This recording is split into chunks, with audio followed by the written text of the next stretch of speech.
સાવલી ડેસરની અંદર તમામ એસટીના રૂટ નવા એસટીના રૂટ બનાવવા ચાલુ કરવા માટેની મેં ડીસીને ડાયરેક્ટ પત્ર દ્વારા ભલામણ કરી છે.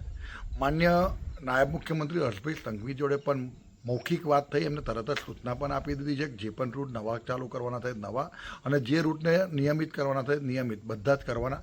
સિહોરા જે રાણિયા ગામથી સિહોરા સુધી લંબાવવામાં આવે તો સિહોરાના અમારા ઘણા મુસાફરો જે રાણિયા સિહોરાના પુલનો અત્યાર સુધીને બસને લાભ જ નથી મળ્યો, બસનો લાભ જે મળવો જોઈએ એ તાત્કાલિક ધોરણ ચાલુ કરવા માટે મેં નડિયાદ ડીસી સાથે વાત કરી છે. બરોડા ડીસીને પણ સાવલી સાકરદામાં આપ જોઈ શકો છો કે આણંદમાં ભણતા વિદ્યાર્થીઓ ખૂબ મોટી સંખ્યામાં હોય અને રૂટ ઓછા પડતા હોય, એની જગ્યાએ સંખ્યાઓ વધુ હોય એટલે એ લોકોને ખૂબ મોટી તકલીફ પડે છે. અને વિદ્યાર્થીઓ સાચા છે, જ્યારે એમને આ વાતની માં એ લોકોએ જ્યારે પણ વાત મૂકી છે એ 100% સાચા હોય છે. જ્યાં એમને અગવડ પડે ત્યારે આપણને બતાવે છે અને જ્યારે પણ એમને તકલીફ હોય છે ત્યારે આપણે ડીસીનું ધ્યાન દોરીએ છીએ. પણ આ વખતે હું ચોક્કસ એમને એવું કહું છું કે ભાઈ ડીસીને પણ કહું છું કે ભાઈ તમામ રૂટો પર તમારું ઇન્સ્પેક્શન હોવું જોઈએ, રૂટ નિયમિત હોવા જોઈએ, વિદ્યાર્થીઓને સમયસર સ્કૂલે પહોંચાડતો રૂટ અને સ્કૂલેથી ઘરે પાછો લાવતો રૂટ. ખાસ કરીને બસોનો ઉપયોગ વિદ્યાર્થીઓ જ કરતા હોય છે.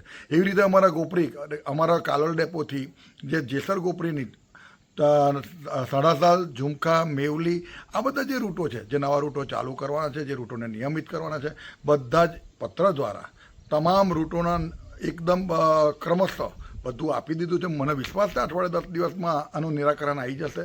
અને હમણાં તો જે એસટી ડ્રાઈવર અને કંડક્ટરની પણ વાત હતી, એમાં એક સરકારે તાત્કાલિક ધોરણે એસટી ડ્રાઈવરને કંડક્ટરને તાત્કાલિક ધોરણે હંગામી ભરવાનું પણ નક્કી કર્યું છે. તો મને ખ્યાલ છે અને ડીસીએ પણ મને કહ્યું છે કે 10-15 દિવસની અંદર 10 દિવસની અંદરનું નિરાકરણ આવી જશે. એટલે આ ચોક્કસ ખૂબ તકલીફ પડતો વિષય છે.